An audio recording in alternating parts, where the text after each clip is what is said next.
According to Britannica, quote, Project Paperclip, or Operation Paperclip, was a U.S. government program that sponsored the post-World War II immigration of German and Austrian scientists and technicians to the United States in order to exploit their knowledge for military and industrial purposes. Project Paperclip itself lasted less than 2 years, but similar programs continued until 1962. Ultimately, approximately 1,500 German and Austrian professionals and their families were relocated to the United States, the majority of them going on to become U.S. citizens.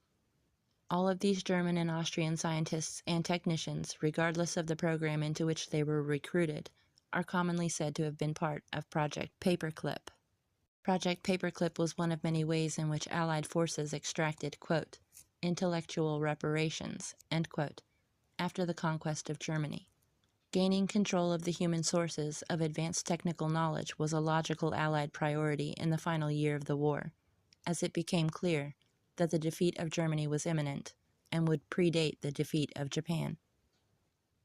With this situation in mind, the team of German and Austrian scientists and engineers who had developed the highly advanced V-2 rocket system abandoned their chief research complex and deliberately put themselves in the path of approaching Western Allied forces. After being captured on May 2, 1945, the entire team was transported to the United States as part of Project Overcast and given facilities to continue their research, which was considered vital to the U.S., quote, national interest, end quote, because it had the potential to accelerate the defeat of Japan. The U.S. Joint Chiefs of Staff created a special subcommittee to oversee the further acquisition of German information and personnel, the Joint Intelligence Objectives Agency, or JIOA. Because the name of the project had been publicly known and even discussed in the press, all future immigration of German and Austrian scientists and technicians to the United States occurred as part of a newly named operation, quote, Project Paperclip, so named for the paperclips that held together the many pages of information about the scientists possessing more problematic pasts during the Nazi era. Japan's defeat did not alter the opinion of American military and industrial decision-makers that contracting German and Austrian scientists and technicians and bringing them to the United States was in the national interest.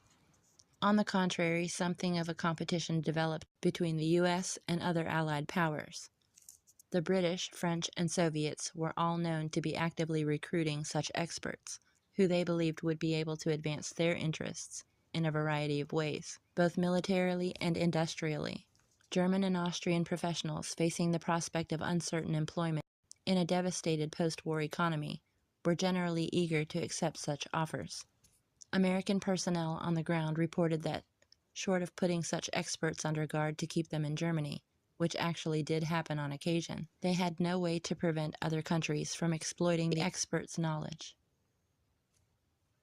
Responding to this competitive pressure, the U.S. State War Navy Coordinating Committee, or the SWNCC, in coordination with the JIOA, developed Project Paperclip.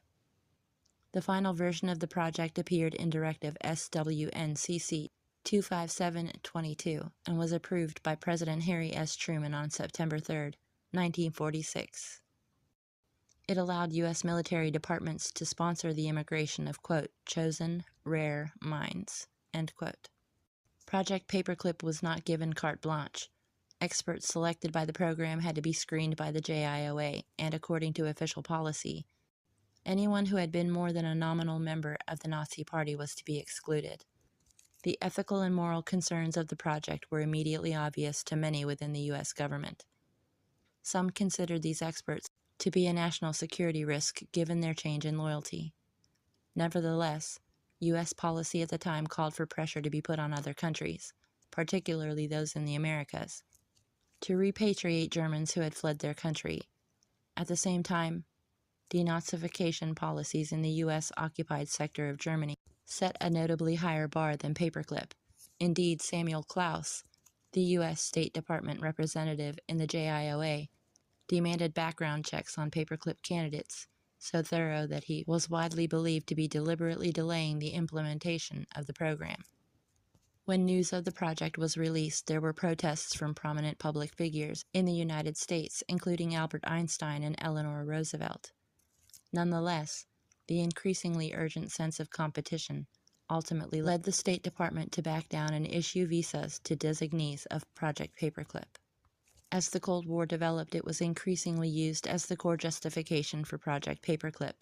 In 1946, the Soviet Union had carried out its own version of the project, called Operation Osovyachim, and it continued to contract experts in the Soviet-occupied portion of Germany.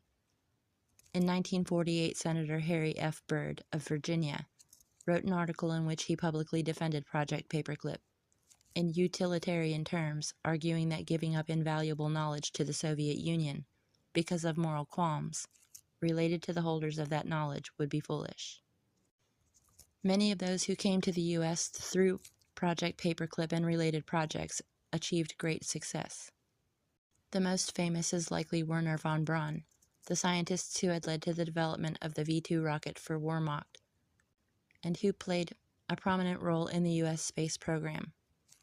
After completing the government contracts that had brought them to the U.S., many other scientists and engineers who had come to the U.S. through Paperclip went on to have profitable careers in the private sector.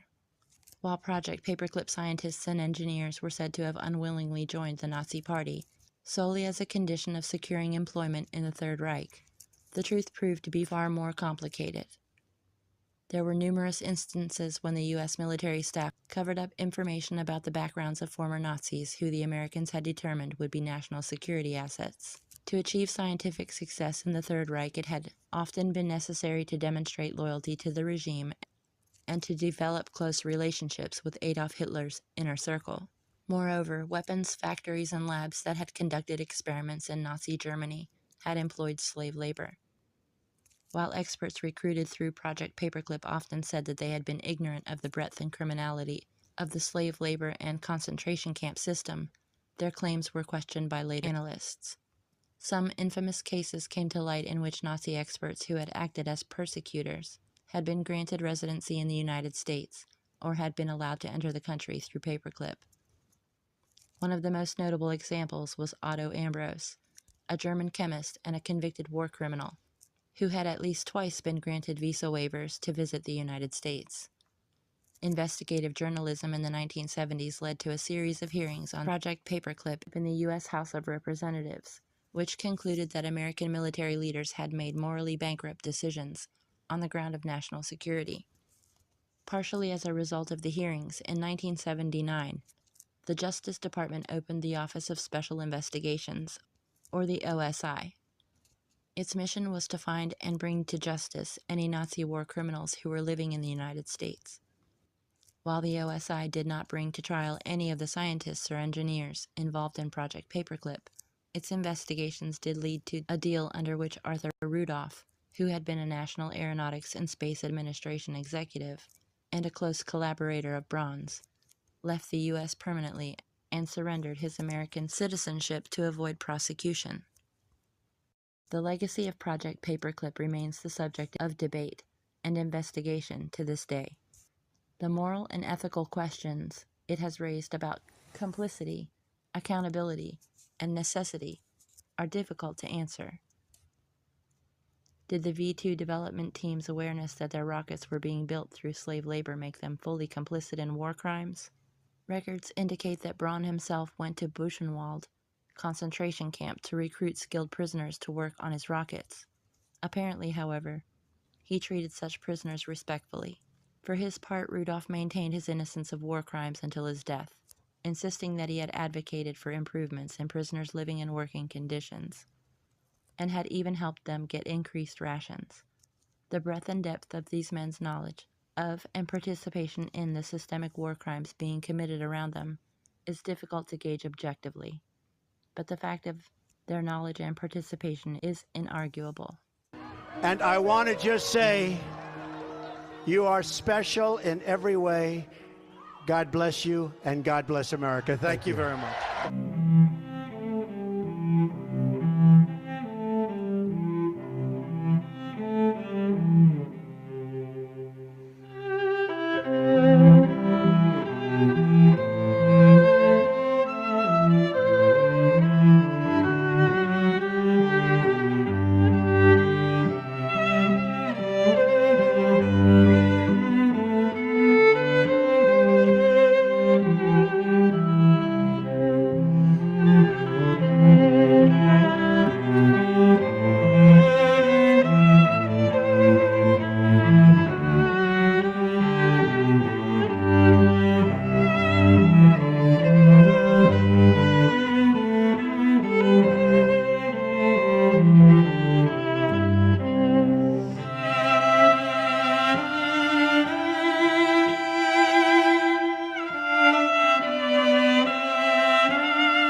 watch out, cause I'm here now and I'm staying.